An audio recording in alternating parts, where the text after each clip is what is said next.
இப்படியே நம்ம ஒரு 10 கொஸ்டினுக்கு நம்ம கேட்டுட்டு வந்தோம்னா அதுக்கு நீங்கள் மார்க் போட்டுட்டு வந்தீங்கன்னாவே உங்கள் உடம்பு ஆரோக்கியமாக இருக்கா இல்லையான்னு நீங்களே தெரிஞ்சுக்கலாம். அது நல்ல ஹெல்த்தியான உணவாக சாப்பிட்டோம்னா 2 மார்க்கு, இல்லை மீடியமாக சாப்பிட்றோம்னா 1 மார்க்கு.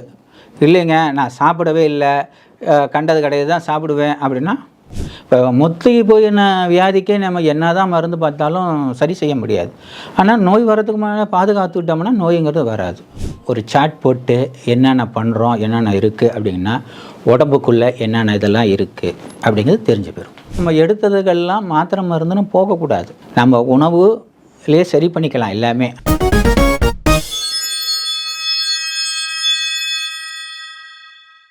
நம்ம உடம்பு எப்படி ஆரோக்கியமாக இருக்குது அப்படிங்கிறத நாமளே எப்படிங்க சார் கண்டுபிடிக்கிறது? நல்ல அருமையான கொஸ்டின்மா. நம்ம உடம்பு ஆரோக்கியமாக இருக்குன்னா நம்ம என்னென்ன பண்ணலாம் அப்படிங்கிறத ஒரு 10 கொஸ்டினாக நம்ம சொல்ல இருக்கிறோம். அதில் பார்த்திங்கன்னா அந்த 10 கொஸ்டினுக்குமே பார்க்குற நேயர்கள் யார் வேணாலும் அவங்க உடம்பு எப்படி இருக்குன்னு அவங்களே செஞ்சுக்கலாம். எப்படின்னு கேட்டிங்கன்னா, இப்போ நான் கேட்குற ஒவ்வொரு கேள்விக்கும் என்னுடைய உடம்பு எப்படி இருக்குன்னு அப்படின்னா நல்லா இருந்துன்னா 2 மார்க், இல்லை அதில் பாதி தான் இருக்குன்னா 1 மார்க்கு, இல்லை சுத்தமாக எனக்கு சரியில்லைன்னா 0. இப்படியே நம்ம ஒரு 10 கொஸ்டினுக்கு நம்ம கேட்டுட்டு வந்தோம்னா அதுக்கு நீங்கள் மார்க் போட்டுட்டு வந்தீங்கன்னாவே உங்கள் உடம்பு ஆரோக்கியமாக இருக்கா இல்லையான்னு நீங்களே தெரிஞ்சுக்கலாம். எப்படின்னா, காலையில் எழுந்திரிச்சோடனே நம்ம என்ன பண்ணுவோம்? முதல்ல பாத்ரூம் போவோம். அப்போ எழுந்திரிச்சோடனே நல்லா ஃப்ரீயாக வந்ததுன்னா அவங்க ஈஸியாக மலம் போயிடுச்சுனாவே அவங்களுக்கு 2 மார்க். இல்லைங்க நான் டீ காப்பி குடிக்கணும், சுடு தண்ணி குடிக்கணும், ஏதாச்சும் சாப்பிட்டா தான் எனக்கு வரும் அப்படின்னா 1 மார்க். இல்லைங்க எனக்கு எந்திரிச்சோடனே வராதுங்க, மத்தியானமாக வரும், சாயங்காலமாக வரும், இல்லை நாள் வரவே வராது, இது மாதிரி இருந்தால் அவங்களுக்கு பிரச்சனை இருக்குது, 0 மார்க். 50க்கு கீழே இருந்தோம்னா நம்ம உடம்பு மோசமாக இருக்குதுன்னு அர்த்தம். 50க்கு மேலே இருந்தால் நல்லா இருக்குன்னு அர்த்தம். 70, 80க்கு மேலே இருந்தால் நல்லா குட்டாக இருக்குன்னு அர்த்தம். இதுதான் நம்மளுடைய இது. நம்ம செக் பண்ணிக்கலாம். ஏன்னா நம்மளுடைய ஒவ்வொரு பழக்க வழக்கத்துக்கும் ஒரு மதிப்பெண், அந்த மதிப்பெண்ணை வச்சு தான் நம்ம உடம்பு ஆரோக்கியமாக இருக்குதுன்னு அர்த்தம். ரைட்டு. இப்போ நம்ம காலையில் எடுத்தோன்னா பாத்ரூம் போகிறதுக்கு அவங்கவுங்களுக்கு தெரியும். இப்போ யாரெல்லாம் 2 மார்க் எடுத்திருக்கா, யாரெல்லாம் 1 மார்க் எடுத்திருக்கா, யாருக்கெல்லாம் மார்க்கே இல்லைன்னு தெரியும். இப்போ முதல் கொஸ்டினில் அவங்கவுங்களுக்கு தெரியும். ஏன்னா இப்போ உங்கள் பிரச்சனையை நான் கேட்டேன்னு வச்சுக்கோங்க, எனக்கு சங்கட்டமாக இருக்கும். அவங்களுக்கு இந்த பிரச்சனை இருக்குது, அந்த பிரச்சனை. இப்போ அவங்கவுங்களே இந்த கணக்கு போட்டு பார்த்தாங்கன்னா அவங்க உடம்பு எப்படி ஆரோக்கியமாக இருக்குன்னு தெரிஞ்சிடும் இல்லையா? இப்போ எல்லாத்துக்கும் தெரியும் அவங்கவுங்க 2 மார்க் எடுத்திருக்காங்களா, 1 மார்க் எடுத்திருக்காங்களா, இல்லை மார்க்கே எடுக்கலையான்னு. ரைட்டா? இப்போ அவங்கவுங்களுக்கு பார்க்குறவங்க எல்லாத்துக்கும் தெரியும். அதுக்கான சொல்யூஷன் உண்டு. அடுத்தது காலையில் எந்திரிச்சோடனே அதுக்கு அடுத்தது நம்ம என்ன பண்ணுவோம்? ப்ரஷ் பண்ணணும் சார். அது முடிஞ்சிருச்சு. அதுக்கு அடுத்தது குளிக்கணும் சார். அதுக்கு காலையில் எடுத்தோன்னே யாரும் குளிக்க மாட்டோம். ரைட்டுங்களா? அதுக்கு முன்னாடி உடம்புல ஏதாச்சும் ஒர்க் அவுட் பண்ணணும். உடம்பு ஃபிசிக்கல் ஆக்டிவிட்டி ஏதாச்சும் செய்யணும். அப்போ உடம்புலேருந்து என்ன வரும்? வியர்வை வரும். யாருக்கெல்லாம் நல்ல வியர்வை வருதோ 2 மார்க். ரைட்டுங்களா? லேசாக தாங்க வேக்கும் அப்படின்னா 1 மார்க். எனக்கு காலையில் உடம்பு வேக்கவே வேக்காதுங்க, நான் எதுவுமே செய்ய மாட்டேன்னு அர்த்தம், 0 மார்க். இப்போ அவங்கவுங்க உடம்புல செஞ்சாங்கன்னா உடம்பு வேக்கும். நம்ம என்ன பண்ணுவோம்? தாராளமாக எதாக இருந்தாலும் உடம்புலேருந்து வியர்வை வரணும். அப்போ வியர்வை வந்ததுன்னா என்ன ஆகும்? ஸ்கின்னு நல்லா இருக்குன்னு அர்த்தம். ஸ்கின் ப்ராப்ளம் இல்லைன்னு அர்த்தம். தோலில் உடம்புலேருந்து வியர்வை வந்தால் தான் அந்த நாளம் இதில் இருக்கிறதெல்லாம் உள்ளே இருக்க வியர்வை வரும். அது இல்லாமல் நம்ம என்ன பண்ணுவோம்னா அடைச்சி வச்சுருவோம். அடைச்சி வச்சுட்டா இப்படி வியர்வை வராது இல்லையா? இப்போ என்ன பண்ணுவோம்? ஏசியை போட்டுக்குவோம், ஃபேனை போட்டுக்குவோம். அப்போ உடம்பு வேக்கவே வேக்காது. அப்போ இதெல்லாம் ஒரு பெரிய நோய்க்கு அடிப்படை காரணம். இதெல்லாம் தேங்க என்ன ஆகும்னா இது மொத்தத்தில் கேன்சராக மாறும். சின்ன சின்ன விஷயங்கள் தான். அதெல்லாம் நம்ம சின்னதுலேயே சரி பண்ணிட்டோம் அப்படின்னா பெரிய முத்தின வியாதிக்கு போக வேண்டிய அவசியமே இல்லை. இப்போ நம்ம உடம்பு ஆரோக்கியமாக வச்சுக்கிறதுக்குன்னா இந்த 10க்குள்ளே தான் எல்லாமே இருக்குது. இதுக்கான சொல்யூஷனை நம்ம தெரிஞ்சுக்கிட்டோம்னா மருந்து மாத்திரைகளை தவிர்த்தரலாம், ஆயுளை நீடிக்க வைக்க செய்யலாம், உடம்பு எப்பொழுதும் சந்தோஷமாக இருக்க கற்றுக்கலாம். இப்போ 2வது கொஸ்டினுக்கு அவங்களுக்கு தெரிஞ்சிடும் எத்தனை மார்க் போட்டிருப்போம் அப்படின்னு இல்லையா. இது ஒரு உடற்பயிற்சி செஞ்சோம்னா வியர்வை கண்டிப்பாக வரும். அப்போ எந்திரிச்சோன்னா ஏதாச்சும் உடற்பயிற்சி செய்யணுங்கிறது அவசியம். ஆன்சர் இருக்கா? ஏதோ ஒரு ஃபிசிக்கல் ஒர்க் அவுட்டு, உடலில் வதத்தி ஏதாச்சும் செய்யணும். செஞ்சோம்னா உடம்புலேருந்து வியர்வை வரும். ரைட்டு. அதுக்கு அடுத்தது நம்ம என்ன போகணும்? குளிச்சுட்டு நல்லா குளிப்போம். நம்ம குளிக்கிற பொருள்கள், யூஸ் பண்ணுற பொருள்கள், சோப்பு, ஷாம்பு, இது மாதிரிலாம் நிறையா யூஸ் பண்ணுவோமா? அதெல்லாம் என்ன பண்ணும்? ஸ்கின் டேமேஜ் ஆகும். என்னன்னா இந்த இயற்கையாக சுரக்கிற சுரப்புகள்லாம் சுரக்க வைக்காது, மூடிடும். அதுக்கு சார்ந்ததாக நம்ம செஞ்சோம்னா சுரக்க வைக்கும். ரைட்டா? நம்ம பழையபடிக்கு என்ன பண்ணணும், பழையபடிக்கு போகணும். போனால் தான் அதெல்லாம் சுரக்க வைக்கும். இது வேணால் நம்ம போடுறதெல்லாம் இதெல்லாம் வந்து ஒரு கழிவாக சேர்ந்துடும். ரைட்டா? இது ஒன்று. இப்போ இதுவும் வந்து நம்ம என்னென்ன பயன்படுத்துகிறவங்களோ அவங்களுக்கு தான் தெரியும்.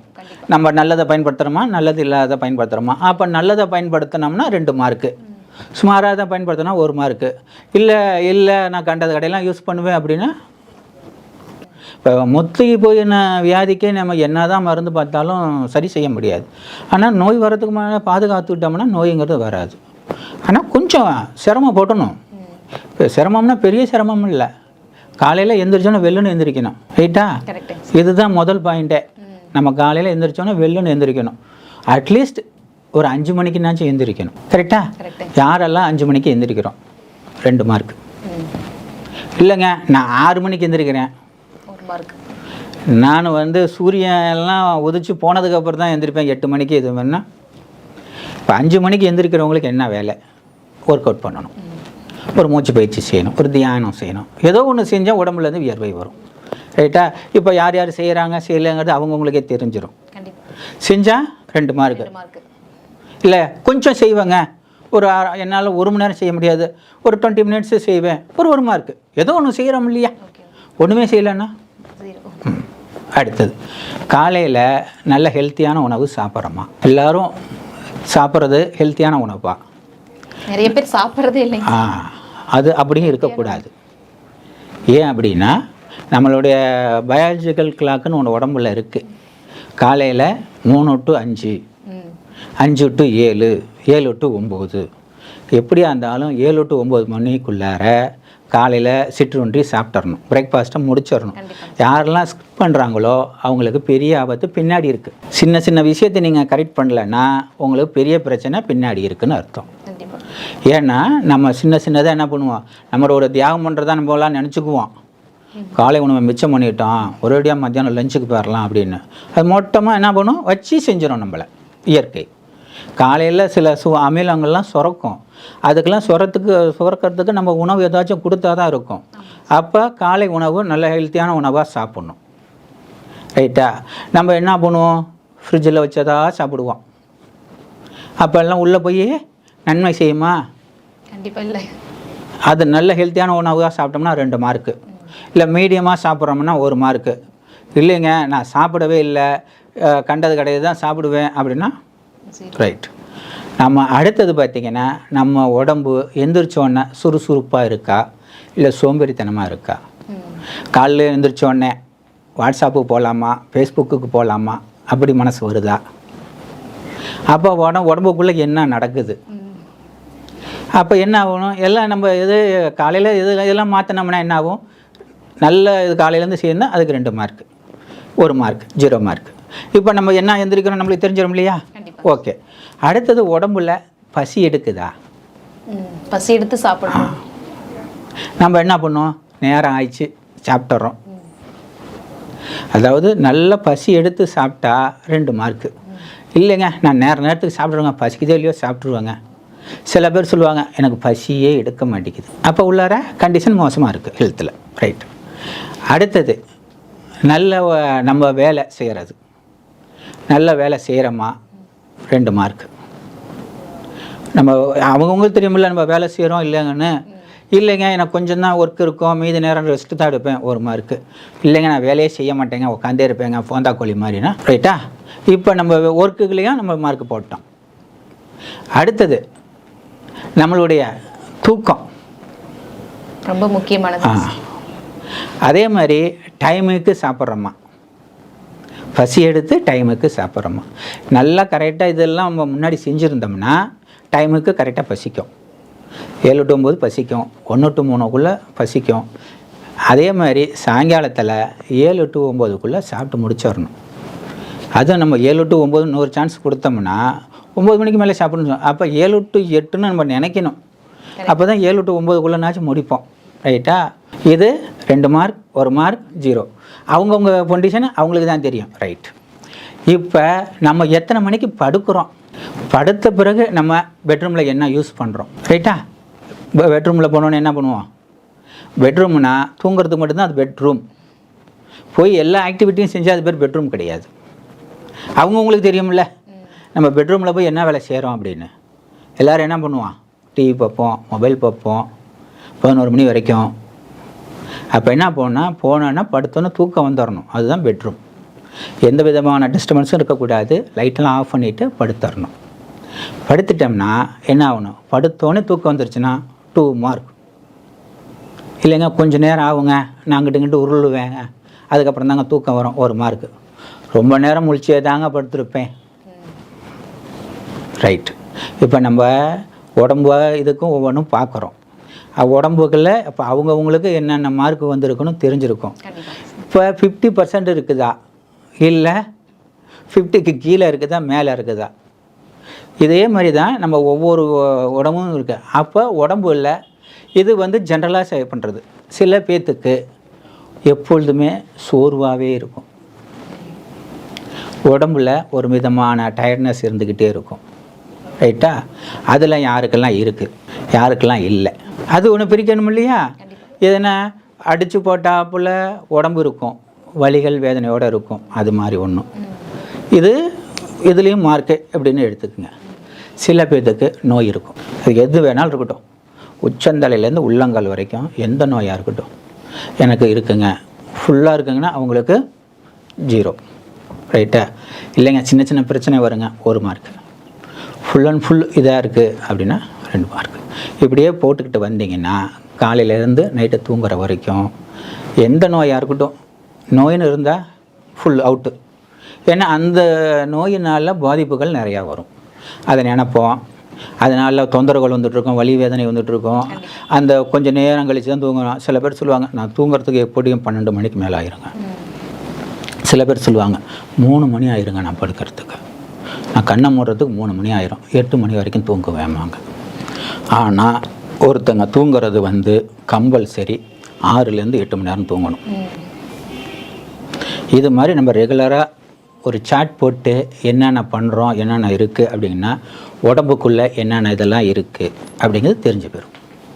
இப்போ அவங்கவுங்க உடம்பு கண்டிஷன் எப்படி இருக்குன்னு அவங்கவுங்களுக்கு தெரிஞ்சிடும்.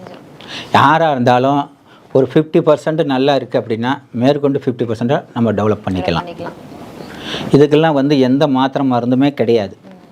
இப்போ நம்ம சொல்கிறது என்னென்னா, எந்த மாத்திரை மருந்தும் இல்லாமல் உடம்பு ஆரோக்கியமாக கொண்டு வரதுக்கு தான் இதெல்லாம் நம்ம செய்கிறோம். ரைட்டுங்களா?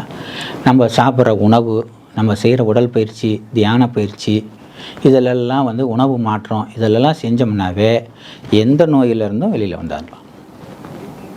ரைட்டுங்களா? இது வந்து நம்ம உடம்பு ஆரோக்கியமாக வச்சுக்கிறதுக்கான சில அறிகுறிகளில் நம்ம சின்னதாக கரெக்ட் பண்ணாவே இது வந்துடும். இதை தான் நம்ம சென்டரில் சொல்லித்தரோம்.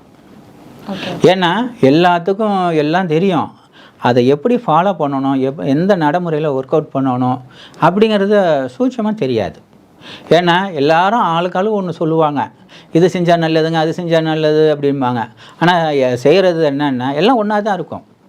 இப்போ நம்ம உணவுன்னு எடுத்துக்கிட்டோம்னா அதில் சில இதெல்லாம் இருக்குது, அதெல்லாம் செஞ்சால் தான் அது உடம்பு இது சரியாகும். அதே மாதிரி நம்ம ஒவ்வொரு உடம்புல ஒவ்வொரு உறுப்புக்கும் ஒவ்வொரு வேலையை கொடுக்கணும். கொடுத்தா தான் அந்த உறுப்பு நல்லா ஸ்ட்ராங் ஆகும். நம்ம உட்காந்தே இருக்கிறது வேறு, நடவடையாக வேலை செய்கிறது வேறு, குனிஞ்சு நிமிர்ந்து வேலை செய்கிறது வேறு. அப்போ குனிஞ்சு நிமிர்ந்து வேலை செய்யும்போது அந்த உள் உறுப்புகள்லாம் பலமாகும். அதுக்கு தான் நம்ம இந்த முறையில் செய்கிறோம். ரைட்டுங்களா? இப்போ உடம்புல அவங்கவுங்க உடம்புக்கு அவங்கவுங்க உடம்பு எந்த பொசிஷனில் இருக்குன்னு அவங்களுக்கே தெரிஞ்சிடும். அப்போ இத்தனை இதுலேயும் நம்ம ஒன்லையும் செக் பண்ணும்போது, ஓ இது நம்மளது மோசமாக இருக்குது, இது கொஞ்சம் குட்டாக இருக்குது, இது ரொம்ப பேடாக இருக்குது அப்படின்னு தெரிஞ்சிடும். அப்போ இதெல்லாம் கரெக்ட் பண்ணால் இதெல்லாம் செஞ்சுக்கலாம். ஓகேவா? இதுதான் நம்ம உடம்பை செக் பண்ணுறது. நம்ம எடுத்ததுக்கெல்லாம் மாத்திரை மருந்துன்னு போகக்கூடாது. நம்ம உணவுலேயே சரி பண்ணிக்கலாம் எல்லாமே. அதனால்தான் உணவே மருந்து, மருந்தே உணவு, எல்லாமே நம்மகிட்டே இருக்குது. இதில் நம்ம சின்னதுலேயே சரி பண்ணிட்டா எதுக்கு நம்ம பெருசுக்கு போகிறோம்? இதில் சின்ன சின்ன கரெக்ஷன் நம்ம உடம்புக்கு, அதனால் நம்ம சரி பண்ணிட்டாவே போதும். இதுதான் அவங்கவுங்க உடம்பை செக் பண்ணுறது எப்படி. இதை செஞ்சு பாருங்கள், எல்லாருமே செஞ்சு பார்க்கலாம். இப்போ நம்ம மைண்டுக்குள்ளேயே ஓடும், ஓ நம்ம வந்து ஒரு 40% தான் உடம்பு நல்லா இருக்குது, மீதி 60% இது இருக்குது, அதை சரி பண்ணணும். இப்போ நம்மளது உடம்பு நல்லா 60% நல்லா இருக்குது, இன்னும் ஒரு 40% அதெல்லாம் ஃபாலோ பண்ணால் செட் ஆயிரும், உடம்பு ஜம்முன்னு கொண்டாந்துடலாம். இது ஒன்றும் இல்லை, அடுத்த தலைமுறைக்கு கொண்டு போகிறது தான். இப்போ நம்ம 100% ஆரோக்கியமாக இருந்தோம்னா நம்ம வர பிள்ளைகள், நம்ம பிள்ளைங்கள், அடுத்த சன்னதி நல்லா இருக்கும். கண்டிப்பா. ஏன்னா எல்லாத்துக்கும் தொட்டது 90க்கும் நம்ம மருந்து மாத்திரைன்னு போகாமல் பழையபடி அப்போ நம்ம தாத்தா பாட்டிலாம் 100 வயது வரைக்கும் வாழ்ந்தாங்கன்னா உடம்பு ஆரோக்கியமாக வச்சுருந்தாங்க. அவங்களாம் வச்சுருக்கும் போது அவங்களுடைய பிள்ளைகள் பேர பிள்ளைகள் ஏன் நம்மளாம் செய்யக்கூடாது? அதுக்கெல்லாம் என்ன காரணம்? நம்ம தானே மிஸ்டேக் பண்ணுறோம். அடுத்தவங்கள குறை சொல்கிறத விட்டுட்டு நம்ம மாற்றிக்கணும். இதெல்லாம் நம்ம கரெக்ட் பண்ணிட்டோம்னாவே நம்ம ஆரோக்கியமாக ஆயுள் 100 இருக்கலாம். Super sir. இவ்வளோ நேரம் நிறைய விஷயங்கள் பற்றி என்கிட்ட ஷேர் பண்ணிக்கிட்டீங்க. ஸோ ரொம்ப நன்றிங்க சார். நன்றிம்மா.